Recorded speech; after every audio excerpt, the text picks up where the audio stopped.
Hello guys, कैसे हैं आप सब। उम्मीद करते हैं कि आप सब लोग स्वस्थ होंगे और अपनी पढ़ाई में व्यस्त होंगे। तो गाइज, यदि आप 12th का एग्जाम देने जा रहे हैं तो आज का यह लेक्चर आप सबके लिए बहुत ही इंपॉर्टेंट है, क्योंकि मैं आपको बता दूं, जो हमने क्लास 12th का पिछला जो लेक्चर अपलोड किया था उसमें 2023 का जो है क्वेश्चन पेपर के हमने ऑब्जेक्टिव क्वेश्चन को हल कराया था। आज के अपने इस लेक्चर में हम 2022 के ऑब्जेक्टिव क्वेश्चन, वो भी बायोलॉजी के, आज हम हल कराने वाले हैं। तो देख लीजिए, यहाँ पर भी कुछ क्वेश्चन एक्सेप्शन आ जाते हैं जिनमें सभी बच्चों को नंबर मिलते हैं। आखिर इसके जो है लेवल क्या है प्रश्न पूछे जाने की। तो चलिए देखते हैं अपने इन प्रश्नों की तरफ। तो बिल्कुल चलिए फटाफट के अंदाज में देखते हैं।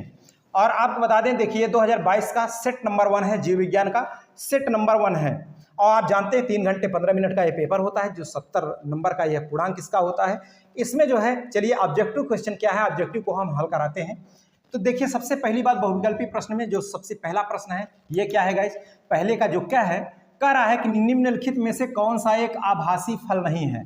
अर्थात इसमें स्यूडो फ्रूट अर्थात असत्य फल नहीं है, असत्य फल नहीं है। देखिए, अब यहाँ अगर हम फल की बात करेंगे, फल की, तो फ्रूट किसे कहते हैं, मैच्योर ओवरी, ठीक है, mature ovary, mature ovary is called fruit, यानी परिपक्व अंडाशय को हम फल कहते हैं। अर्थात जिनका निर्माण अंडाशय से होता है उसे हम सत्य फल कहते हैं, और अंडाशय के अतिरिक्त अगर किसी अन्य भाग से होता है तब उसे हम असत्य फल कहते हैं। तो यहाँ कह रहा है कि कौन सा असत्य फल नहीं है। तो पहली बात, सेब असत्य फल है, और स्ट्रॉबेरी ये भी फॉल्स फ्रूट है गाइज, ये भी फॉल्स फ्रूट है और ये भी फॉल्स फ्रूट है। अब मैं आपको बता दूं कि यहाँ पर भी एक्सेप्शन आ जाते हैं। वैसे यूपी बोर्ड ने इसका राइट आंसर मान लिया क्या, आम, आम मान लिया गाइज। अब यहाँ अखरोट दिया है, अगर नट की बात करें हम गाइज, तो यहाँ अगर दे दिया होता, यहाँ पर काजू दे दिया होता है, कैस्यू नट, तो यहाँ अगर कैस्यू नट दे दिया होता तो राइट करेक्ट 100% आम हो जाता। लेकिन यहाँ अखरोट दिया वालनट गाइज, वालनट दिया है यहाँ पर, तो ये क्वेश्चन थोड़ा सा संदिग्ध आ गया, क्योंकि मैं आपको बता दूं वालनट में अब इसकी में कुछ जो है सत्य फल हो जाते हैं, कुछ असत्य फल हो जाते हैं। इसलिए थोड़ा सा अगर ये आयोग में आज गया होता क्वेश्चन तो ये चला जाता, बिल्कुल जो है विवाद के घेरे में चला जाता। लेकिन यहाँ यूपी बोर्ड ने इसका आंसर क्या मान लिया, आम। यहाँ स्ट्रॉबेरी और सेब अखरोट को असत्य फल मान दिया और इसको सत्य। वास्तव में ये सत्य तो फल है ही। चलते हैं दूसरे नंबर के क्वेश्चन की बात करते हैं। तो कह रहा है प्रोटीन संश्लेषण के प्रारंभन हेतु प्रारंभक प्रकूट क्या है, ठीक है, इनिशिएशन कोडान क्या है, प्रारंभ करने वाला जो कोडान है वो क्या कह रहा, क्या है। कह रहा AUG है कि UGA है, UAG, यहाँ UGA है, UAG और UAA, ठीक है। तो इसका जो है इनिशिएशन कोडान क्या है, प्रारंभक प्रकूट क्या है, तो इसका प्रारंभक प्रकूट है AUG गाइस। क्या है, AUG इसका सही जवाब है। और मैं आपको बता दूं, इन प्रश्नों को आप सॉल्व करेंगे बार बार तो आपका कॉन्फिडेंट लेवल बढ़ेगा, और बहुत ही मजेदार ये क्वेश्चन हैं गाइस। इन प्रश्नों को आपको हल करना बेहद जरूरी है। अगला देख लीजिए, जो ग नंबर का है, मैं आपको बता दूं ग नंबर का है जो क्वेश्चन कह रहा है, कह रहा निम्नलिखित में से कौन सा एक जैव निम्नीकरण अर्थात जैव विघटित प्रदूषक नहीं है, ठीक है। अर्थात ऐसा कि जो सूक्ष्म जीवों के द्वारा नष्ट हो जाता है उसे जैव निम्नीकरण कहते हैं, जो नष्ट नहीं होता सूक्ष्म जीवों के द्वारा उसे कहते हैं जैव अनिम्नीकरण, ठीक है। तो यहाँ जैव निम्नीकरण अर्थात जैव विघटित प्रदूषक कह रहा है, अर्थात जो सूक्ष्म जीवों के द्वारा नष्ट कर दिए जाते हैं। तो गाइस कह रहा है कि कौन है इसमें, तो प्लास्टिक सूक्ष्म जीवों के द्वारा नष्ट नहीं होता है, तो ये तो होगा नहीं। एस्बेस्टास ये भी नष्ट नहीं होता है सूक्ष्म जीवों के द्वारा। ई कचरा का मतलब है इलेक्ट्रॉनिक कचरा, ये भी नष्ट नहीं होता है। लेकिन वाहित जो मल है गाइस, जो वाहित मल है सूक्ष्म जीवों के द्वारा पूरी तरीके से विघटित कर दिए जाते हैं, ठीक है। तो इसका जो सही जवाब हो जाएगा, क्या हो जाएगा, 3 नंबर, ठीक है। जब विघटित प्रदूषक है कौन, वाहित मल। अगला 4 नंबर का कह रहा है क्वेश्चन, घड़ियाल पुनर्वास केंद्र कुकरैल स्थित है, कहाँ है। घड़ियाल पुनर्वास केंद्र कुकरैल कहाँ स्थित है, कह रहा है प्रयागराज में, वाराणसी में, लखीमपुर खीरी में कि लखनऊ में। तो मैं आपको बता दूं गाइस, घड़ियाल पुनर्वास केंद्र जो कुकरैल है ये स्थित है लखनऊ में। कहाँ है, ये लखनऊ में स्थित है गाइस, ठीक है। तो ये प्रैक्टिस सेट नंबर 1 के जो 4 क्वेश्चन थे ये हो गए। अब चलते हैं हम प्रैक्टिस सेट 2 क्या कह रहा है उसकी भी बात करते हैं। देखिए, अगर टीजीटी पीजीटी की आप तैयारी कर रहे हैं, अगर इन प्रश्नों को आप नहीं हल कर पाए तो फिर बेकार है। इन प्रश्नों को कुछ लोग तो मानसिक रूप से बीमार होते हैं, जैसे देख लिए कि अरे ये तो इंटर का है, अरे क्या ये टीजीटी पीजीटी में आप बता रहे हैं। तो भैया टीजीटी पीजीटी में तो इंटर का भी सिलेबस मैंने बताया 60% शामिल होता है, तो यहाँ से भी बनते हैं क्वेश्चन, किसी को हल्के में मत दो भैया। अगर आपके पास कॉन्फिडेंस कोई बात नहीं, और अच्छा है और उड़ो भाई।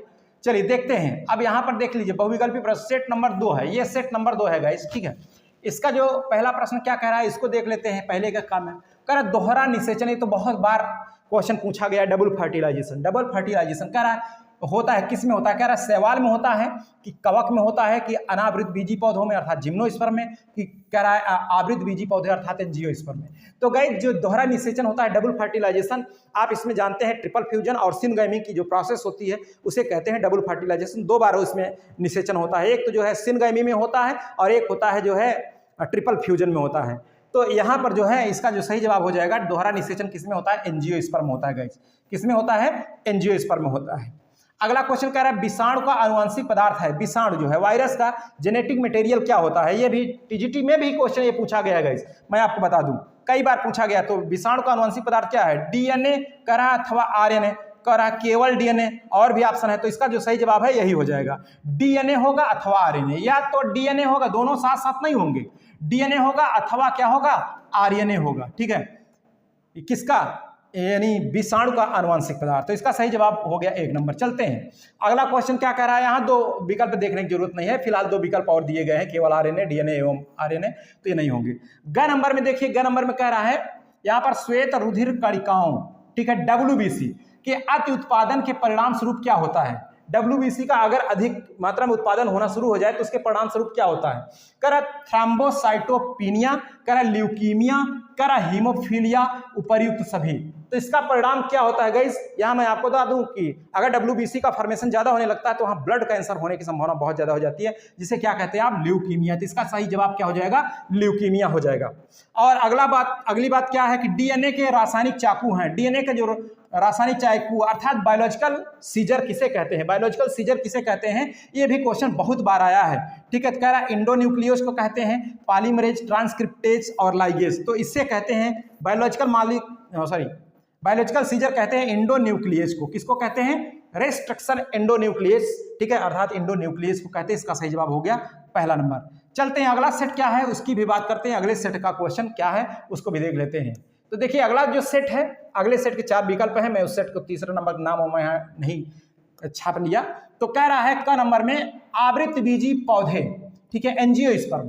कह रहा है एंजियोस्पर्म पौधे का भ्रूण पोष कैसा होता है, एंडोस्पर्म कैसा होता है। कह रहा ये भी क्वेश्चन बहुत बार आया है गाइस। कह रहा द्विगुणित होता है, 2n होता है, कि कह रहा है यहाँ पर बहुगुणित होता है, ठीक है, xn होता है बहुगुणित, और अगुणित होता है n होता है, कह रहा है त्रिगुणित 3n होता है। तो ये भी क्वेश्चन बहुत बार, पिछले भी हमने 2023 का साल कराया था क्वेश्चन पेपर, उसमें भी ये क्वेश्चन था। तो इसका सही जवाब हो जाएगा 3 नंबर, त्रिगुणित होता है, ठीक है, एंजियोस्पर्म का एंडोस्पर्म। अब कह रहा है कि यहाँ पर मंगोलिक जड़ता किसके कारण होती है, भैया मंगोली जड़ता, ठीक है, किसके कारण होती। कह रहा है लिंग गुणसूत्रों की एकल सूत्रता, 21वीं जोड़ी के लिंग अलिंग गुणसूत्र की एकल सूत्रता, कह रहा लिंग गुणसूत्रों की एकाधिक सूत्रता, 21वीं जोड़ी के अलिंग गुणसूत्रों की एकाधिकता। तो इसका सही जवाब क्या हो जाएगा गाइस, इसका सही जवाब होगा 4 नंबर, 21वीं जोड़ी के अलिंग गुणसूत्रों की एकाधिक सूत्रता के कारण मंगोली जड़ता होती है। तो चलते हैं अगला क्वेश्चन क्या कह रहा है, ग नंबर, उसको भी देखते हैं। देख लीजिए ग नंबर में क्या कह रहा है, इसको देखिए। कह रहा है ग नंबर में कि डेंगू अर्थात हड्डी तोड़ जो बुखार होता है इसका वाहक क्या होता है, हड्डी तोड़ बुखार का वाहक क्या होता है। कह रहा है क्यूलिक्स होता है, कह रहा है एडीज मच्छर होता है, एनाफिलीज मच्छर होता है, इनमें से कोई नहीं। तो इसका हड्डी तोड़ बुखार का वाहक कौन होता है, तो इसका सही जवाब हो जाएगा 2 नंबर, एडीज होता है। कौन सा होता है, एडीज एनाफिलीज, ठीक है, एडीज मच्छर होता है, मॉस्किटो। अब कह रहा है घ नंबर में कि आनुवांशिकता रूपांतरित पौधा है, आनुवांशिकता जेनेटिक मॉडिफाइड जो प्लांट्स है वो क्या है, आनुवांशिकता रूपांतरित पौधा। कह रहा है बीटी कॉटन है, बीटी कपास, गोल्डन राइस, कह रहा है कि बीटी मक्का है, कि इनमें से सभी। बताइए इसमें से कौन सा इसका सही जवाब है गाइस, बीटी कपास है, बीटी कॉटन, सभी है इसका सही जवाब। वैसे भी ये क्वेश्चन 2000 मैंने बताया कि 23 में, तो देख लीजिए 23-22 का जो क्वेश्चन हो 23 में पूछा गया, 23 का जो है 24 में भी पूछे जाने की पूरी संभावना आती है। इन प्रश्नों को सभी को देखना आपको बेहद जरूरी है गाइस, ठीक है। तो चलते हैं अगला क्वेश्चन क्या कर रहा है उसकी भी बात करेंगे भी। अगला क्वेश्चन देखिए, ये तो हो गया, अब आ गया ये नहीं भाई, अगला सेट नंबर 4 है। सेट नंबर 4 में चलिए देखते हैं पहला ऑब्जेक्टिव क्वेश्चन क्या है। कह रहा भ्रूण पोष की कोशिकाएं होती हैं। अब यहाँ देखिए नाम नहीं दिया एंजियोस्पर्म की जिम्नोस्पर्म, तो मोस्टली यहाँ पर आपको एंजियोस्पर्म मानना पड़ेगा, ठीक है, एंजियोस्पर्म। तो यहाँ कह रहा भ्रूण पोष की, वैसे ऐसे भी क्वेश्चन चले जाते हैं, गाइज ऐसे भी क्वेश्चन चले जाते हैं विवादों के घेरे में। अब यहाँ नाम पर्टिकुलर नहीं दिया है क्योंकि एंजियोस्पर्म में अलग होता है और जिम्नोस्पर्म में अलग होता है, ठीक है।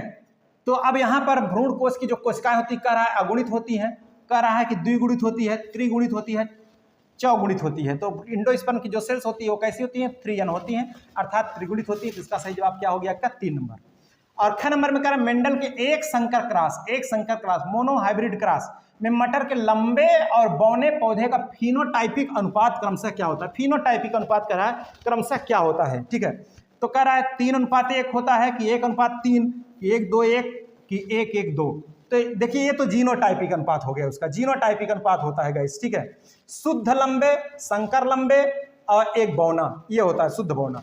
अब यहाँ अगर फिनोटाइपिक की बात करें तो ये 3 लंबे होते हैं, एक बौना होता है। तो इसका जो सही जवाब है वो 1 नंबर इसका राइट आंसर है गाइस, 3:1, ठीक है। यहाँ देख लीजिए कि लंबा और बौने को लेना है, लंबा और बौना का, बौना इधर हो जाता, लंबा इधर, तो 1:3 हो जाता। अब अगला क्वेश्चन क्या कह रहा है, ग नंबर में देखिए, ग नंबर का क्वेश्चन कह रहा है टाइफाइड, थोड़ा सा और इसको हम ऊपर खिसका लेते हैं गाइस, ठीक है। ये घ नंबर भी क्वेश्चन है जिससे ये भी हो जाए। कह रहा है टाइफाइड के रोग जनक का नाम क्या है। टाइफाइड किसके कारण होता है, ये भी देखिए 2023 में ये भी क्वेश्चन पूछा गया है। Ascaris Plasmodium amoeba salmonella. Salmonella typhi के कारण ही टाइफाइड होता है, तो ये तो मैंने बताया था। इसका सही जवाब क्या हो गया, 2 नंबर। अगला है निम्नलिखित में से कौन सा लक्षण मरुस्थली पौधे का नहीं है। देखिए जो अब ये स्टार से मत समझिएगा, स्टार का मतलब ये है कि इन्हें अब जो है इन सिलेबस से हटा दिया गया है, ऐसा इसका संकेत है, ठीक है। लेकिन ये टीजीटी पीजीटी के लिए मस्ट है गाइस। निम्नलिखित में से कौन सा लक्षण मरुस्थली पौधे का नहीं है, जीरोफाइटिक का कौन सा लक्षण नहीं है। कह रहा पत्ती पर मोटी क्यूटकिल होती है, जी बिल्कुल है। अगर जीरोफाइट पौधा है जहां पर पानी की कमी होती है तो वहां पर उसकी पत्ती मोटी होती है, मोटी क्यूटकिल आ जाती है, जिससे पानी का ह्रास कम हो, लॉस कम हो। कह रहा रंध्र गहरे परत में व्यवस्थित हो, नहीं, इसमें सनकिन स्टोमेटा पाए जाते हैं, जिसलिए कारण इसको गहरे कहा जाता है। सनकिन स्टोमेटा इसका करेक्टर है गाइस, ठीक है। धंसे प्रकार के इसमें स्टोमेटा पाए जाते हैं, ये भी सही बात है, दोनों सही बात है इसकी, ठीक है। पत्तियों का कार्य तना करने लगता है, जी बिल्कुल सही बात है। पत्तियों का कार्य इसमें तना भी करने लगता है, चपटा हो जाता है, हरा हो जाता है, ये भी बात सही है। कह रहे पत्तियों पर रंध्र दोनों सतहों पर बराबर संख्या में पाए जाते हैं, ऐसा कह रहा है। तो ऐसा नहीं है भैया, पत्तियों पर रंध्र दोनों सतहों पर बराबर संख्या में नहीं होते हैं। तो यहाँ यही कह रहा है पौधे का नहीं है, कौन सा लक्षण नहीं, तो यही नहीं है गाइस, ठीक है। तो इसका सही जवाब क्या हो गया, 4 नंबर हो गया। अगली बात करते हैं, जो अगला सेट है वो क्या कह रहा है उसकी भी बात करते हैं।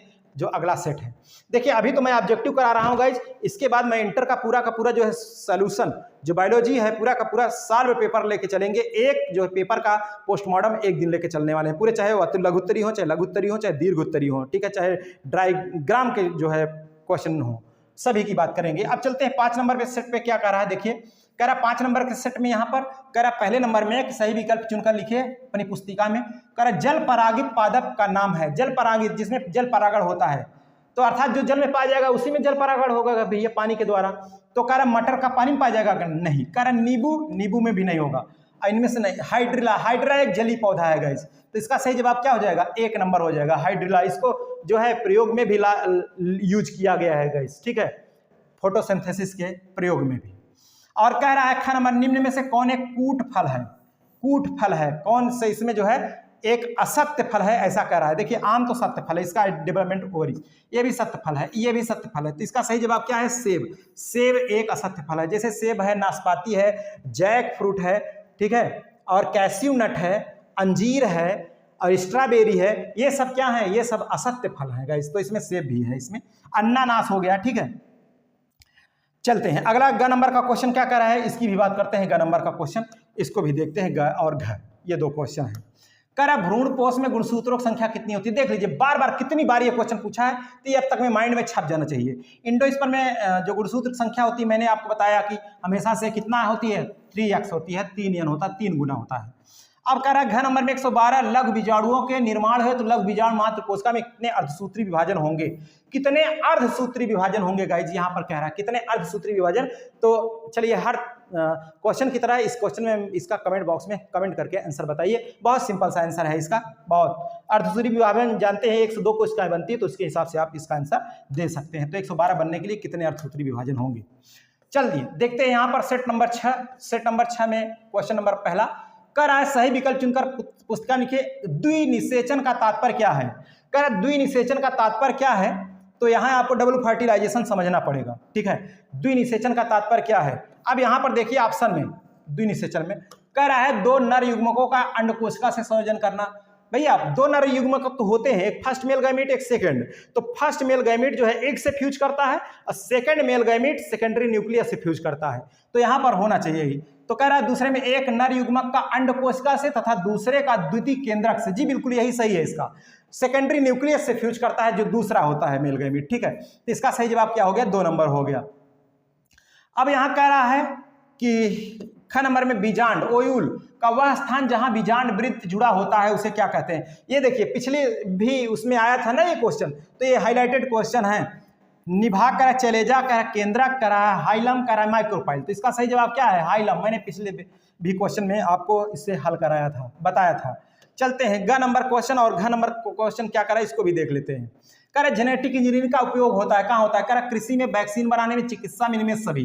तो जाहिर सी बात है जेनेटिक इंजीनियरिंग का उपयोग इनमें सभी में होता है गाइस, ठीक है। कह रहा टीबी के टीके का नाम, ये भी पिछले वाले उसमें था ये भी क्वेश्चन। तो कह रहा है इसका टीके का क्या नाम है? कह रहा PAS है, DPD है, OPV है कि BCG? तो इसका सही जवाब क्या है? BCG है। तो गाइस बिल्कुल इसी तरीके से हम इंटर के भी क्वेश्चन पेपर्स लाते रहेंगे। चलिए आज के इस लेक्चर में बस यहीं तक रखते हैं, फिर मिलेंगे नए लेक्चर के साथ। ओके, थैंक यू, जय हिंद।